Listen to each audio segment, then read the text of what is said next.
départ. On parle du jeûne aujourd'hui. C'est le deuxième message sur le jeûne. La semaine passée, j'ai apporté un premier message, une introduction sur le jeûne, puis je vais continuer aujourd'hui. Puis je vais commencer avec une question. J'aimerais vous poser une question, évidemment, à ceux qui étaient là dimanche dernier. Là, ça s'adresse plus à vous. Mais pas seulement à vous. Ça s'adresse à tous. Avez-vous jeûné cette semaine? Ou peut-être les 2 dernières semaines. Avez-vous jeûné? Je parle ici de prendre, par exemple, ne pas m'en prendre un repas pour rencontrer Dieu. C'est ça que je veux dire.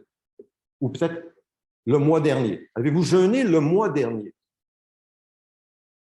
Ça peut être sauter un repas ou 2 repas pour vous approcher de Dieu afin de mieux l'entendre. Parce que c'est ça qu'on a vu la semaine dernière. Le but du jeûne, c'est de nous humilier devant Dieu pour nous approcher de lui afin de mieux l'entendre. Avez-vous jeûné l'an dernier? OK, là, je commence à voir quelques têtes qui font ça. Nous avons vu dimanche dernier que le jeûne, selon Jésus, c'est une pratique chrétienne régulière pour obtenir des récompenses particulières que nous n'avons pas si nous pratiquons les disciplines spirituelles de la prière ou du don, les dons financiers. Le but du jeûne, c'est de nous humilier devant Dieu pour mieux entendre Dieu. C'est ça le but du jeûne. Ce n'est pas pour perdre du poids. Ce n'est pas pour voir jusqu'à quel point on est capable d'endurer sans manger. C'est pour nous amener à mieux entendre Dieu.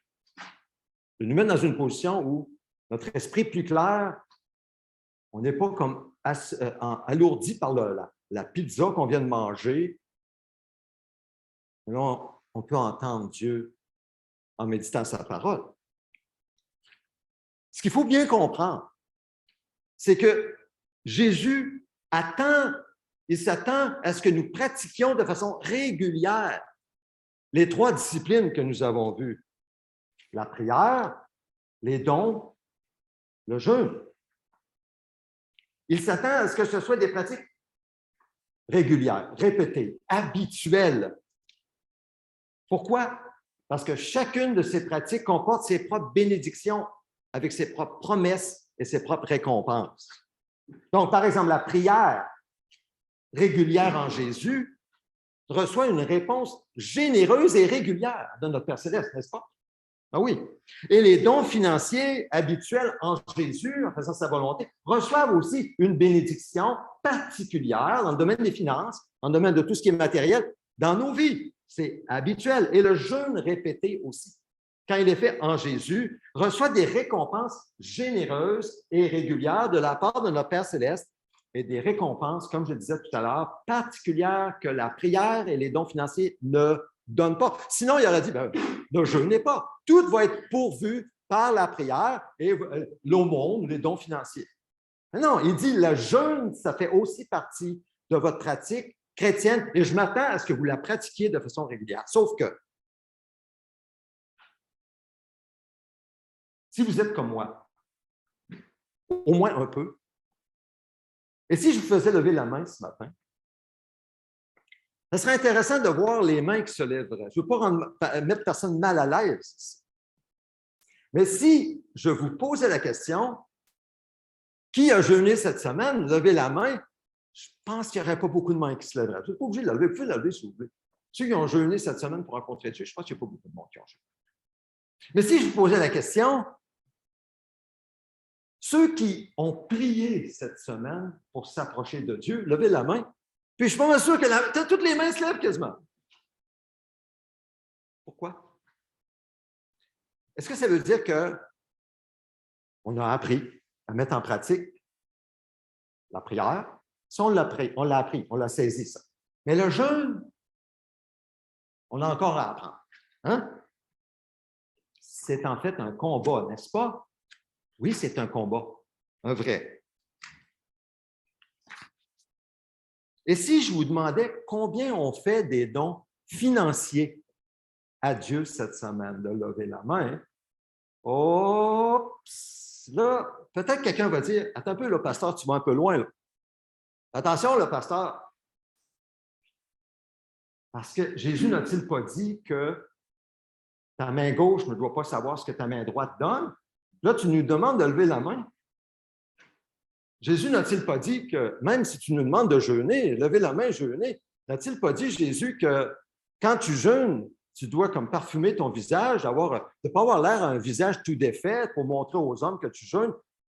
Puis là, tu nous dis de lever la main, mais là, pasteur, il me semble que ça, c'est pas correct, là. Puis encore plus les dons financiers. Ou la prière, il ne faut pas être sur le coin des rues et montrer à tout le monde qu'on prie. C'est un point intéressant, sauf que j'ai réfléchi à cette question. Je n'ai pas posé la question pour rien. Si vous pensez comme ça, vous avez tort de penser comme ça. Parce que Jésus nous dit que nous devons montrer aux hommes, de le faire devant les hommes. La prière, la raison, c'est pourquoi on prie en groupe. Tout le monde s'est compris quand on prie en groupe. Même le jeûne. Et même les dons financiers peuvent se faire devant les hommes et même, je dirais, devraient se faire devant les hommes. Écoutons ce que Jésus a dit concernant cette question. J'ai écrit épineuse dans mon texte, mais je pourrais dire chatouilleuse. Hein? La question des dons financiers. Écoutez ce que Jésus dit. Il dit, et c'est un avertissement, gardez-vous bien.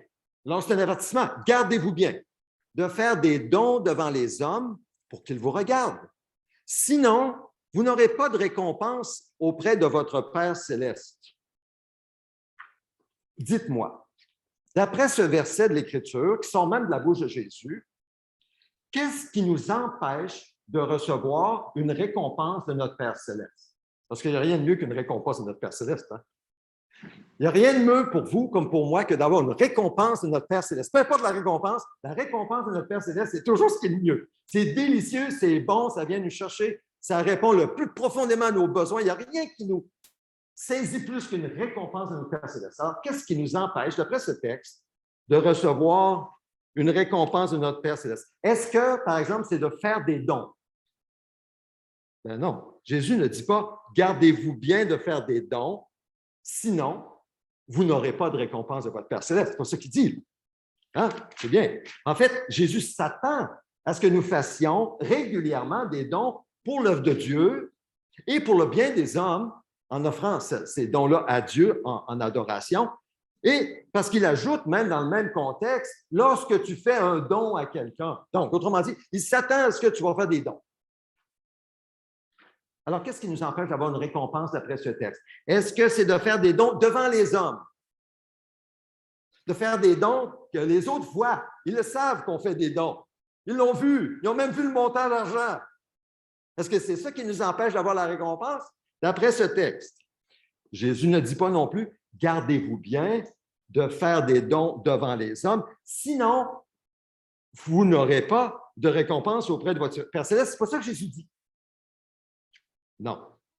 Et ça devient un peu plus corsé ici. Et c'est là où je trouve qu'il y a de la confusion qui s'installe. Et je veux éclaircir cette confusion avec la lumière de la parole de Dieu aujourd'hui. La nuance peut surprendre. La nuance peut surprendre et il y en a plusieurs qui ne semblent pas la voir. Mais Jésus a dit de faire des dons devant les hommes pour qu'ils nous voient. Non, pas pour qu'ils nous voient. Il faut que je fasse attention. Parce que c'est justement la partie où il veut. Il ne faut pas que ça soit pour que les hommes nous regardent, afin que nous en recevions une gloire personnelle. J'en reviens à ça. Mais il dit que nous devons faire des dons devant les hommes. Je m'arrête là. Au chapitre précédent du même évangile, chapitre 5, Matthieu, Jésus dit que votre lumière brille devant les hommes. Même expression. Que votre lumière brille devant les hommes afin qu'ils voient. C'est Jésus qui parle. Votre belle manière d'agir et qu'ainsi ils célèbrent la gloire de votre Père céleste. Donc, c'est bien clair, là. Il le dit, là, que votre lumière brille devant les hommes afin qu'ils voient votre belle manière d'agir et qu'ainsi ils célèbrent la gloire de votre Père céleste. Ça semble contradictoire. Puis c'est pour ça qu'il y a de la confusion qui s'installe. C'est pour ça. Il ne faut pas cacher la lumière de nos belles œuvres, de nos bonnes actions sous le boisseau ou sous le lit. Il ne faut pas faire ça. Il ne faut pas les cacher, dit Jésus. Mais il faut les placer bien en vue sur le porte-lampe pour que tous voient la lumière et en soient éclairés. Êtes-vous avec moi? Êtes-vous d'accord? Est-ce que je suis complètement dans le champ? C'est ce que Jésus enseigne au chapitre 5.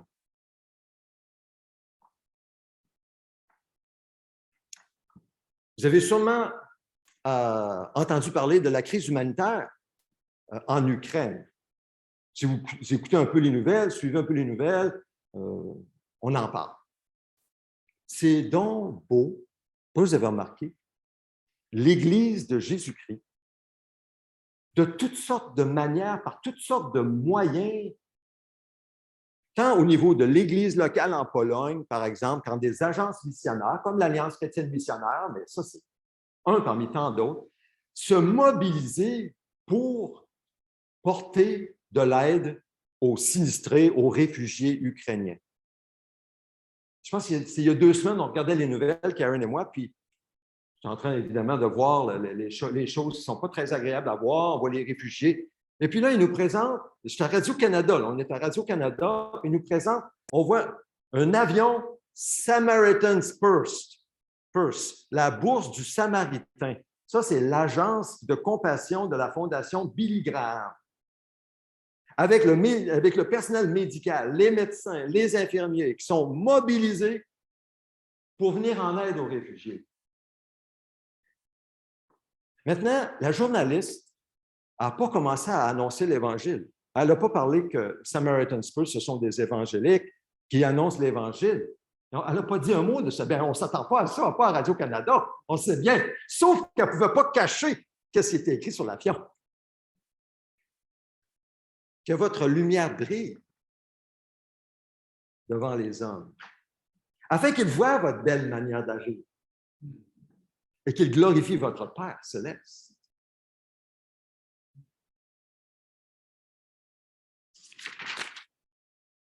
C'est aussi vrai dans l'Église. C'est aussi vrai dans l'Église, que ce soit pour la prière, le jeûne et même les dons financiers. Si, par exemple, vous jeûnez et puis quelqu'un vous dit « Tu veux-tu manger quelque chose? » Non, c'est correct de lui dire « Non, je jeûne, je prends du temps avec le Seigneur. J'ai décidé de jeûner. Je veux m'approcher de Dieu aujourd'hui. » C'est correct, là. Soyez pas mal à l'aise. N'ayez pas l'impression que vous êtes en train de désobéir à la parole de Dieu. Non, non, dites-le. C'est correct. Ça va peut-être encourager l'autre personne. « Ah ouais, tu jeûnes? Pourquoi tu jeûnes? » Ben, je veux m'approcher de Dieu. Je veux mieux l'entendre. Je vis une période difficile, puis là, c'est comme c'est confus, et je veux l'entendre. J'ai besoin. C'est correct. Mais même les dons financiers, et le fameux sujet un peu épineux. N'avez-vous pas lu dans les Actes des Apôtres, au chapitre 4, un dénommé Joseph. Joseph, celui que les apôtres surnommaient Barnabas. Et ce qui signifie, vous vous souvenez de quoi, qu'est-ce que ça signifie, Barnabas? Le fils d'encouragement. Le fils d'encouragement. C'est ça que ça veut dire, Barnabas. C'était son surnom. Barnabas, ce n'était pas son nom. Son nom, c'était Joseph. Son surnom, c'était Barnabas. C'est le fils d'encouragement. C'était un homme qui encourageait. Et comment encourageait-il? Bien, par ses bonnes actions. C'est sa lumière qui brillait devant les autres. Puis on voit un exemple ici. Un Lévite, originaire de Chypre, vendit un champ. Il possédait, apporta l'argent et le déposa aux pieds des apôtres. Alors, imaginons la scène. On est dans le culte, première église, l'église de Jérusalem. Les apôtres sont là. Ils apportent l'enseignement. Il y a la louange. Il y a les prières. Il y a le repas de communion ensemble. C'est un repas qu'on partage. Et puis là, pendant le culte, Barnabas part d'en arrière. Là, il arrive avec son sac d'argent. C'était un terrain. C'était pas il n'y avait pas de virement bancaire à l'époque. On n'envoyait pas ça au trésorier. Là. Il avait son sac d'argent. Donc, imaginez Barnabas qui marche, ça fait toc, chling, toc, chling, toc, chling. Tu sais, chling, c'est ses pièces d'argent. Tu sais. Il y en a, là, c'est un terrain qu'il a vendu. Là.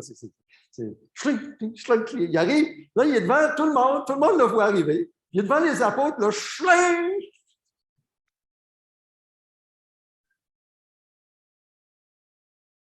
Puis tout le monde est encouragé. Tout le monde bénit Dieu. Il dit gloire à Dieu. Tout le monde est encouragé à participer à l'œuvre de l'Église, à faire ce qu'ils peuvent apporter. Lui, il avait un terrain, il l'a vendu. Il n'était pas obligé de le vendre. Il l'a vendu et par sa générosité, il l'a donné pour les biens de la communauté. Et ça a encouragé toute la communauté à eux faire leur part de ce qu'ils avaient pour la communauté. C'est merveilleux, non? Il a fait ce que Jésus a dit de faire. Pas surprenant que son surnom, c'était Barnabas, le fils de l'encouragement. Mais là, dans le même culte à Jérusalem, arrive un autre membre de l'Assemblée. Un homme du nom d'Ananias, qui est marié à une dénommée Saphira. Ça va? Et lui aussi, selon l'Écriture, on lit ça dans les Actes, vendit une propriété. Ça ressemble pas mal. Et garda une partie du prix en accord avec sa femme, il apporta le reste et le déposa aux pieds des apôtres. Alors encore là, imaginons la scène. Ananias, dans le culte d'adoration, il y a l'enseignement des apôtres, les louanges, les prières, le repas de communion. Puis dans le culte d'adoration, Ananias quitte en arrière. Il apporte son sac d'argent. C'est un terrain qu'il a vendu. Sauf que ce n'est pas tout. Il ne met pas tout. Je ne sais pas ce qu'il a enlevé, ce n'est pas écrit. Puis là, devant les apôtres, là, tout le monde voit ça. C'est fait publiquement. Publiquement. Mais l'effet sur l'Assemblée va être totalement différent. Un geste qui se ressemble, mais vraiment. Mais un effet contraire. Pierre lui dit, Ananias, pourquoi Satan a-t-il rempli ton cœur au point que tu aies menti au Saint-Esprit et gardé une partie du prix du champ? Là, vous allez me dire, mais comment il a su ça? Parole de connaissance, le Saint-Esprit lui a parlé, lui a dit, il ne met pas tout le montant, mais il donne l'impression de donner tout le montant. Et Pierre continue et dit, s'il n'avait pas été vendu, ne te restait-il pas? Et après l'avoir vendu, n'avais-tu pas le droit de disposer du prix? Comment as-tu pu former dans ton cœur un projet pareil? Autrement dit, tu fais une fausse impression, Ananias. Tu donnes l'impression que tu donnes tout, mais tu ne donnes pas tout. Tu n'étais pas obligé de faire ça. Tu aurais pu juste dire, non, j'ai vendu mon terrain, j'en donne la moitié à l'Église. Ça aurait été correct. Il n'y aurait pas eu de problème, Ananias. Mais là, tu es en train de mentir à l'Église, mais pas rien qu'à l'Église. Ce n'est pas à des hommes que tu as menti, mais à Dieu. Et quand Ananias entendit ces paroles, il tomba et expira. Imaginez. Ça arriverait dans une église. Quelle est la conséquence? Une grande crainte. Une grande crainte s'empara de tous ceux qui l'apprirent dans l'église et à l'extérieur. Les jeunes gens se levèrent pour enlever le corps, puis l'emportèrent pour l'enterrer. C'est quoi le problème? Pourquoi le problème? Joseph fait un don à Dieu et il reçoit l'honneur d'être un encouragement pour toute l'Église.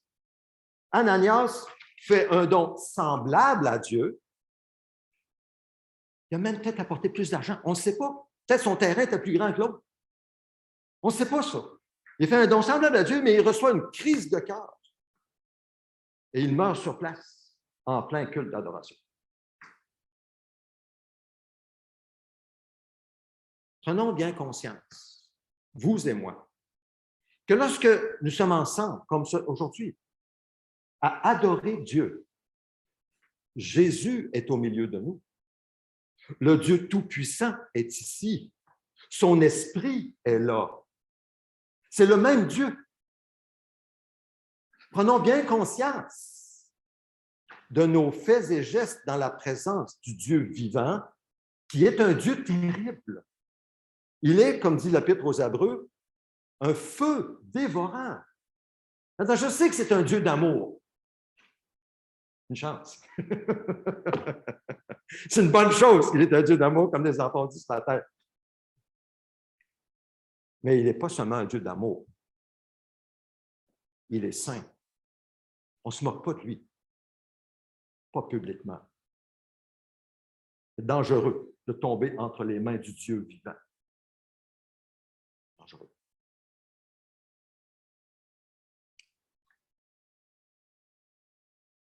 Et ça nous ramène à ce que Jésus a dit. Lorsqu'il a dit « Gardez-vous bien, gardez-vous bien », ce n'est pas pour rien qu'il dit « Gardez-vous bien ». C'est un avertissement qu'Ananias aurait dû se souvenir.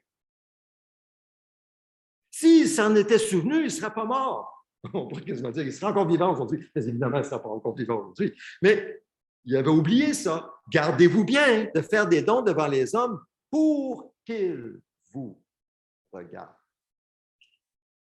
Gardez-vous bien de faire des prières en groupe pour que les hommes vous regardent, vous entendent et disent « Wow, quelle femme de prière! Wow, quel homme de prière! » Gardez-vous bien de jeûner pour que vous passiez pour quelqu'un de spirituel au-dessus des autres. Faites attention, Jésus dit, gardez-vous bien. C'est ça le problème d'Ananias, et c'est l'avertissement de Jésus pour nous aujourd'hui.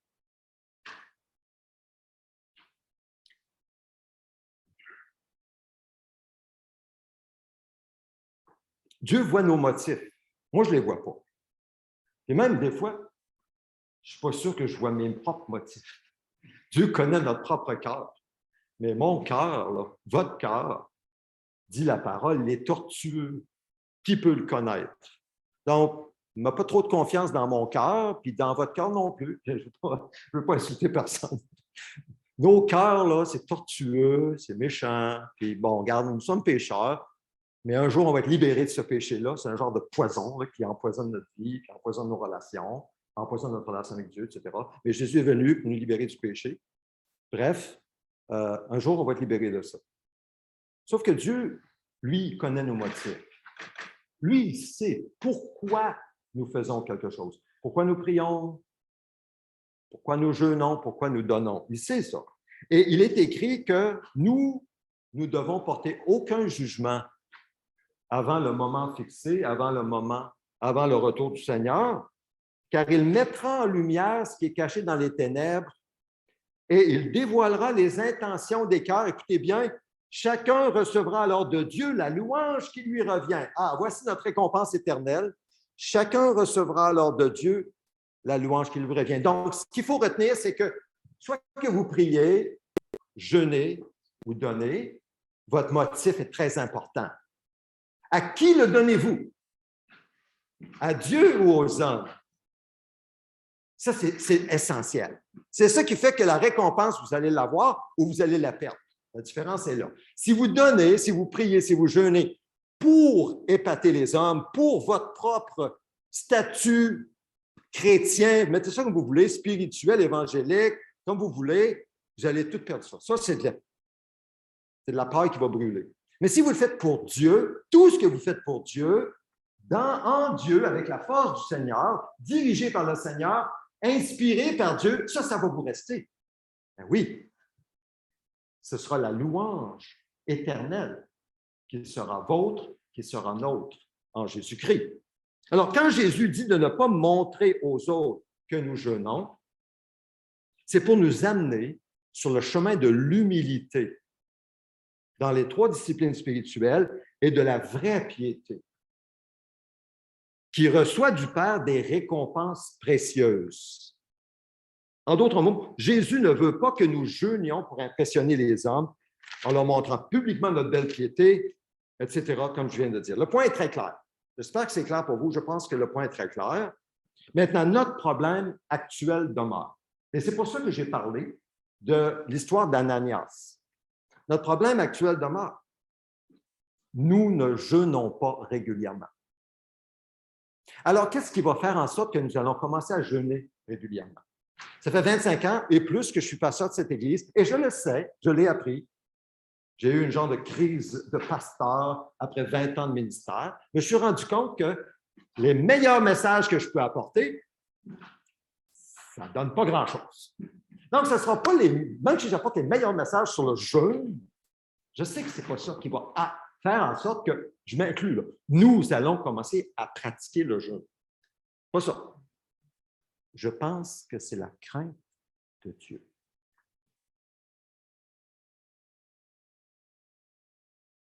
C'est ça qui nous manque. Une plus grande crainte de Dieu, ce qui manquait à Ananias. Et dans les prochaines semaines, je vais exposer l'Écriture sur ce sujet de la crainte de Dieu. Parce que si Dieu ne me change pas, vous ne serez pas capable de me changer, évidemment. Il va sans dire. Et si Dieu ne vous change pas, je ne serai pas capable. Donc, nous devons nous approcher de Dieu, tel que nous sommes. Et pas faire semblant, s'il vous plaît. Pas faire semblant, pas prétendre. Dieu, Seigneur, je prie, je donne, mais je ne jeûne pas. Ou je trouve que je ne prie pas. Bref, c'est ce que j'aimerais que nous fassions dans les prochaines semaines. Jésus a dit, faites de toutes les nations des disciples. Enseignez-leur à mettre en pratique tout ce que je vous ai prescrit. Ben, c'en est un exemple, ça. Jésus nous a prescrit le jeûne. Il m'appelle, il nous appelle. Parce que ce verset, ça s'adresse à chacun de nous. De faire des disciples, c'est de leur enseigner à mettre en pratique ce que Jésus nous a prescrit, le jeûne, la prière et les dons. C'est partie de ça. Donc, c'est mon appel, c'est votre appel à vous. Je vais terminer avec une application que je vous ai partagée la semaine dernière. Je vous ai dit la semaine dernière que le Seigneur m'avait mis à cœur de jeûner pendant 2 jours. Et j'en ai parlé avec ma femme pour que ça ne vienne pas tout débalancer et déséquilibrer l'horaire de la semaine. Et j'avais décidé qu'à partir de mercredi soir, je jeûnerais, je ne buvrais que de l'eau. Ça va bien la nuit. On passe la nuit, ce n'est pas trop difficile. Là, le matin, jeudi matin, et puis là, jeudi soir, jusqu'à vendredi. Puis là, c'était prévu qu'on aille à l'église maison. Et puis là, je mangerais. Je mangerais peut-être un petit peu avant, puis là, je mange. C'était ça mon plan. Fait que mercredi soir, je soupe. Et puis, je ne mange pas dans la soirée. La nuit passe. Jeudi matin, je bois ma bouteille d'eau. Et je m'en vais, j'avais une rencontre avec d'autres pasteurs ici. Et on a partagé le repas du Seigneur. Excusez-moi, mais j'ai mangé un petit morceau de biscuit. Là. Bon, OK. Mais on avait le repas de communion. Et on a partagé ça ensemble, on a prié entre pasteurs. Puis on est arrivé à la maison avec ma bouteille d'eau pour dîner. Karen, elle a mangé de son côté, elle est très compatissante. Elle a dit, je ne veux pas manger devant toi. Elle a mangé de son côté, moi j'ai mangé de mon côté. Je n'ai pas mangé, j'ai bu de l'eau. Mais là, j'ai fait ça, vous le savez, pour écouter le Seigneur. Mais là, je n'étais plus capable d'écouter bien grand-chose. Le mal de tête, le mal de bloc. Oh, le mal de tête. On n'a pas pris de café, hein? Moi, je prends du café. Pas de café. Là, le mal de tête. Puis là, j'avais faim. Là, il était rendu vers 3 heures l'après-midi. Là, je ne sais pas ce que je vais faire. Regarde, on est jeudi après-midi, je suis supposé jeûner jusqu'à demain soir, vendredi. Mais là, je suis supposé écouter le Seigneur sur des choses qu'il a à me dire. Mais là, tout ce que j'entends, c'est « je veux manger ». Mais je veux boire du café. C'est tout ce que j'entends. Du café de prier. J'essayais de lire, même quelque chose aussi facile que le psaume 23, pas capable de me concentrer. Ça ne rentre plus. Plus capable de prier. Là, je dis pas ça. Là, ça marche.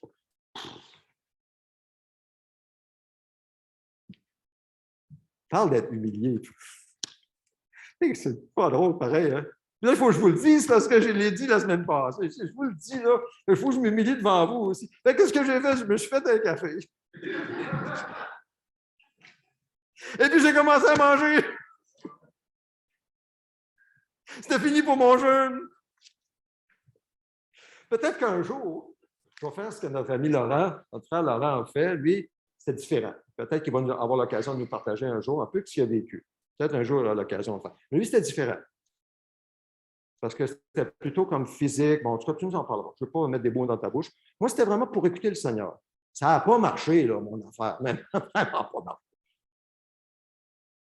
Fait que j'ai conclu, c'est le but. Moi, je vais apprendre. Et je vous invite à apprendre. Faites pas ce que j'ai fait. Je vous le dis, là, faites pas ce que j'ai fait, à moins que vous êtes habitué à faire ce genre de choses, vous ne buvez pas de café, peut-être. Correct, ça va bien. Mais moi, ce que j'ai appris, c'est que jeûner un repas, peut-être deux. C'est parfait. Mais je bois du café. Il faut que je bois mon café. Ça, c'est parfait. Mon estomac est vide. Ça m'aide à me concentrer. Je suis alerte. Puis je vais terminer avec une chose. L'important, le but, là, c'est d'entendre Dieu. C'est de nous approcher de Dieu. Et mercredi, ensemble, à la prière du soir, nous avons rencontré Dieu. Je ne sais pas ceux qui étaient là, si vous avez rencontré Dieu, mais moi, j'ai rencontré Dieu mercredi. C'est incroyable. C'est extraordinaire. Mercredi soir. Puis je ne l'ai pas aujourd'hui, mais c'était bon. On a prié ensemble. L'esprit était clair, alerte. Et pendant la nuit, j'ai eu au moins 2 rêves significatifs où je peux dire que Dieu m'a rencontré dans mes rêves.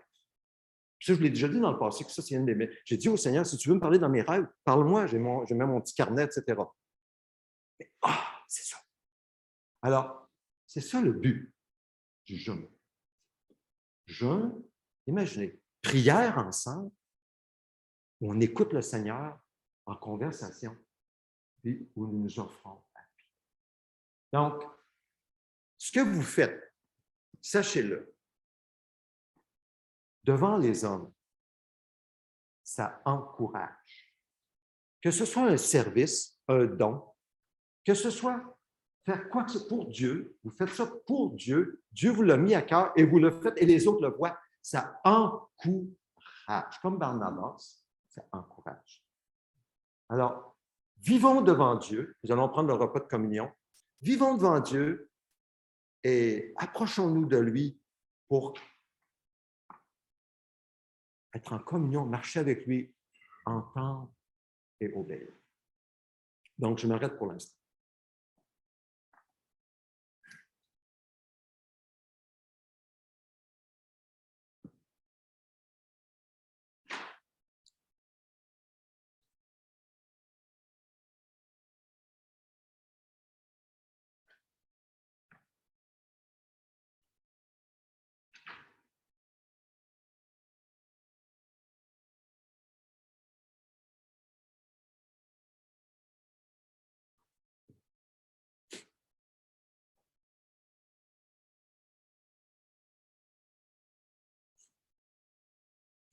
Seigneur, merci pour ta patience envers nous.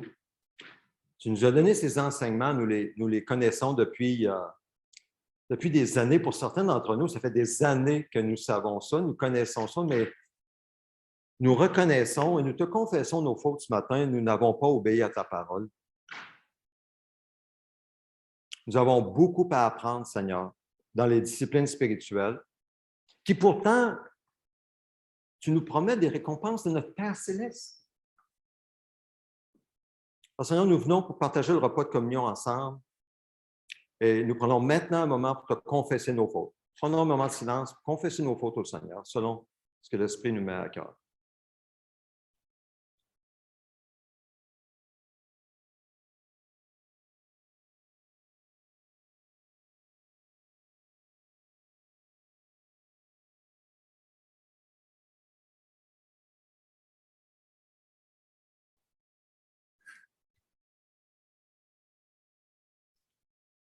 Alors, pour la communion, pour ceux qui sont ici en présence, vous avez le plateau et nous avons placé des petits cups. Comme on a fait dans le passé, il y a deux ouvertures. Faites attention pour ouvrir la plus lourde. Il faut ouvrir la petite qui est transparente avant. Là, vous allez trouver un genre de petit pain sans levain. Ça ressemble à une hostie pour ceux qui sont catholiques romains, là, vous vous souvenez, et du jus de raisin. Donc, venez prendre une coupe, essayez de garder un mètre entre vous, essayez de sortir par là. On va essayer de voir. On peut sortir. Donc, une rangée comme ça, sortez par là et retrouvez à votre place.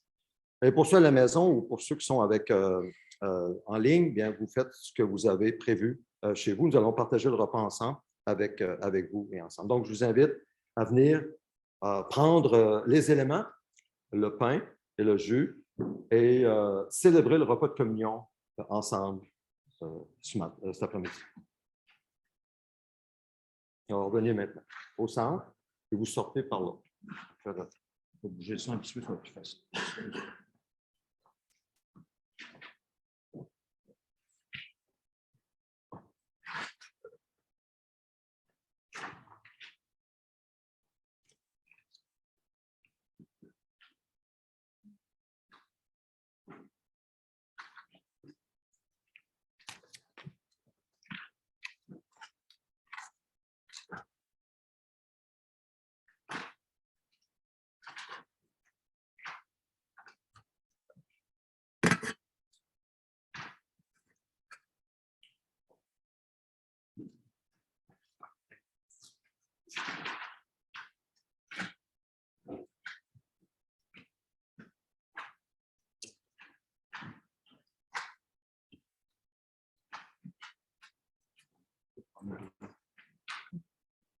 OK, c'est YouTube,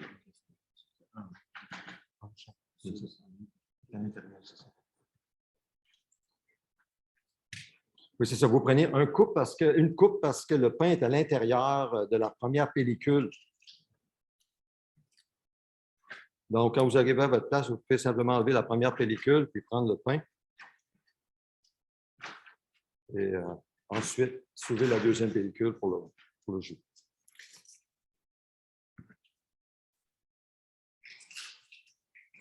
Donc, nous sommes ensemble, même en ligne avec ceux qui sont avec nous sur Zoom. Nous sommes ensemble comme un corps. Jésus a donné son corps en sacrifice expiatoire pour nos péchés. Le péché que vous avez confessé, Jésus l'a porté à la croix. Et vous êtes pardonnés. Dieu est fidèle.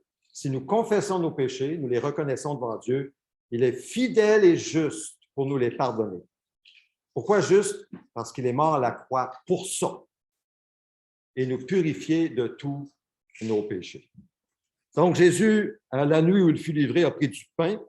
Après avoir remercié Dieu, il l'a rompu et il l'a donné à ses disciples en disant, prenez, mangez. Ceci est mon corps qui est rompu pour vous. Faites ceci en mémoire de moi. Prenons ça tous.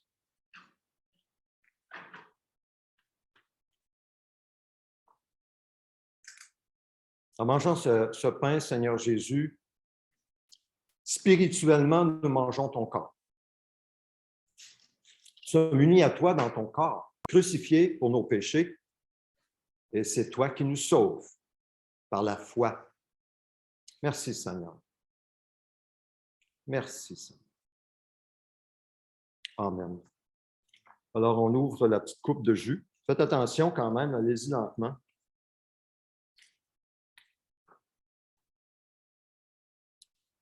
Ensuite, il a pris la coupe, la troisième coupe, la coupe de reconnaissance, la coupe de célébration dans le repas pascal, et il a dit, cette coupe est la nouvelle alliance. En mon sang, nous sommes dans une nouvelle alliance en Christ, avec Christ, une nouvelle alliance qui est éternelle. Faites ceci en souvenir de moi toutefois que vous les en boirez. Alors, souvenons-nous de Jésus, il a livré son sang pour nous. Prenons-en tous. Vous pouvez mettre la petite coupe devant vous. Il y a des petites ouvertures là, dans le banc en avant de vous. Merci Seigneur pour nous avoir donné ton sang en sacrifice expiatoire Ta parole dit que sans effusion de sang, il n'y a pas de pardon. Tu es l'agneau de Dieu, pur et sans tache, qui a donné son sang pour nos péchés. Nous croyons, nous recevons et nous nous réjouissons. Amen. Prions le Seigneur.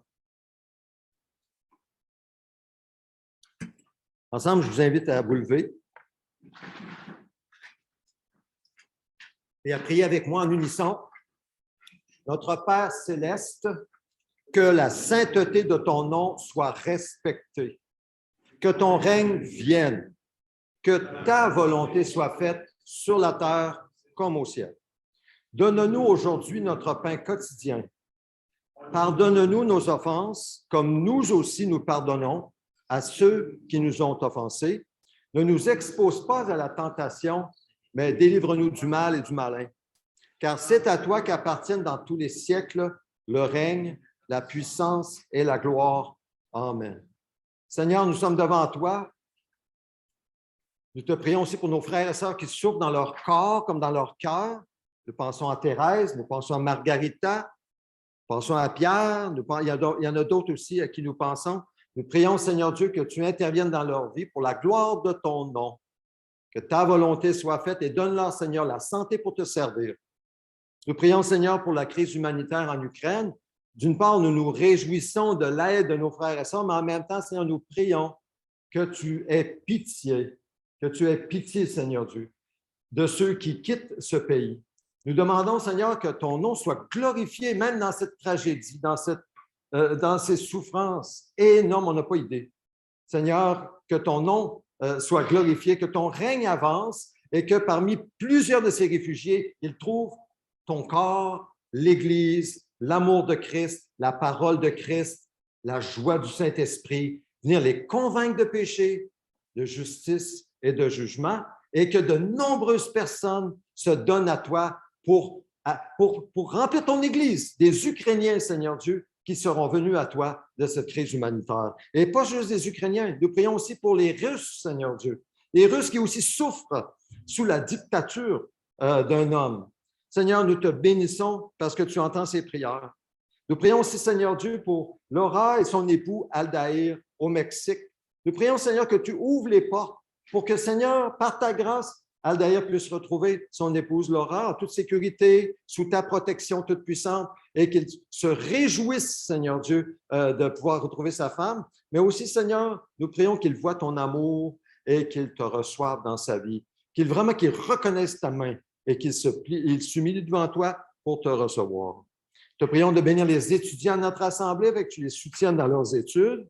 Nous prions aussi pour ceux qui écoutent le message d'espoir de notre Église, afin que tu touches leur cœur, tu guides Pierre dans le suivi et que des personnes viennent à te connaître et grandissent dans leur foi. Seigneur, tu nous appelles à devenir une Église interculturelle, renouvelée et en santé. Nous te prions de faire cette œuvre dans notre Église, que nous soyons vraiment interculturels, que nous développions des relations d'amour les uns avec les autres à travers diverses cultures et que tu puisses nous renouveler dans notre relation avec toi et transformer notre caractère afin que de jour en jour, de gloire en gloire, nous soyons un petit peu plus comme toi. C'est notre prière, Seigneur. Bénis nos amis Doug et Denise au Cameroun, au Niger et aussi les Young dans l'Église chinoise de l'Ouest de Montréal. Seigneur, bénis-les, nous te le prions au nom de Jésus. Amen. Amen. Alors, déclarons les requêtes. Voici les requêtes de l'Église. Le renouveau de chacun de sa marche et sa croissance en maturité, la croissance en nombre et le retour de chrétiens qui ont quitté, le réveil des gens de la ville de Québec et sa région, la protection spirituelle des membres de l'Église, la fidélité dans la gestion des finances. Ce sont nos requêtes de l'année 2022 de notre Église. Notre vision, ensemble, ô Dieu, nous te désirons de tout notre cœur. Fais de nous une Église interculturelle, renouvelée et en santé. Viens, transforme-nous de sorte que nous devenions des disciples centrés sur Christ, dynamisés par l'Esprit, axés sur la mission, capables de nous multiplier partout. Suivons Jésus avec passion, un pas à la fois. Prions, allons, soutenons, faisons des disciples de toutes les nations. Vous pouvez vous asseoir. Alors, nous sommes de retour dans ces lieux et il y a toujours le meuble à l'arrière. Ceux qui veulent faire un don au Seigneur, vous pouvez utiliser le meuble. Sinon, les virements bancaires, je parlais avec Pierre Bilodeau. Je sais que maintenant, avec Zoom, tout est pas mal organisé avec les virements bancaires. Ça va très bien. Sinon, mais le meuble est toujours disponible. Offrons au Seigneur nos dîmes. Est-ce que Pierre, je peux te demander, s'il vous plaît, juste lève-toi de ta place et remercie le Seigneur pour nos dons au Seigneur. Alors, tourne-toi vers tout le monde, un peu pour qu'on puisse entendre ta place. Je ne vais pas demander, je te remercie d'accepter ma demande comme ça. Alors, prions en offrant nos dons au Seigneur, nos dons financiers. Oui, le Père Céleste, on reconnaît que tout vient de toi. Il nous a créé toutes choses et tout vient de toi. Tu nous donnes la chance ou l'énergie pour travailler pour nous dessus. Et que les ouvrages ont payé aussi. Puis que je te demande de bénir les offrandes et les livres avec Dieu. Pour les faire grandir comme une graine qui pousse dans le cœur, une semence qui pousse. Amen. Amen. Merci beaucoup, Pierre. Pour quelques annonces rapidement, la maison de prière, mercredi soir, c'est sur Zoom. On ne se réunira pas ici pour l'instant. 19h, donc Zoom. Pour des détails, venez me voir par la suite si vous n'êtes pas sur notre réseau de courriel. Étude biblique, jeudi soir, c'est la lettre de Jacques, chapitre 1, avec Fidèle. Donc, encore une fois, sur Zoom, 19h, étude de la Bible. Ce vendredi, nous avons une soirée spéciale de prière et jeûne. Ça va être encore sur Zoom. Donc, c'est écrit jeûne. C'est une belle occasion de pratiquer l'enseignement que nous recevons. Pourquoi ne pas jeûner le souper? Vendredi, et boire de l'eau pendant la soirée et prier avec nous. C'est une invitation pour vendredi cette semaine. Cette semaine, nous soulignons l'anniversaire de naissance de Guido. Guido, si tu es là sur Facebook, eh bien, bonne fête, mardi 22 mars, et de mariage, Winnie Michel et Patrick. C'est cette semaine, jeudi 24 mars. Que Dieu vous bénisse abondamment. Recevons la bénédiction du Seigneur. Je vous invite à vous lever. Et aussi, ceux qui sont en ligne, que l'Éternel te bénisse et te garde. Que l'Éternel fasse briller son visage sur toi et t'accorde sa grâce. Que l'Éternel se tourne vers toi et te donne la paix. Amen. Alors, on peut se retrouver en bas. Je vous invite à porter le masque. Évidemment, en bas, on peut l'enlever si on garde une certaine distance, c'est correct. Vous gardez vos masques. Je vous laisse ça assez libre. Là. Soyons sensés, là, utilisons notre tête pour terminer le culte ensemble. Que le Seigneur vous bénisse.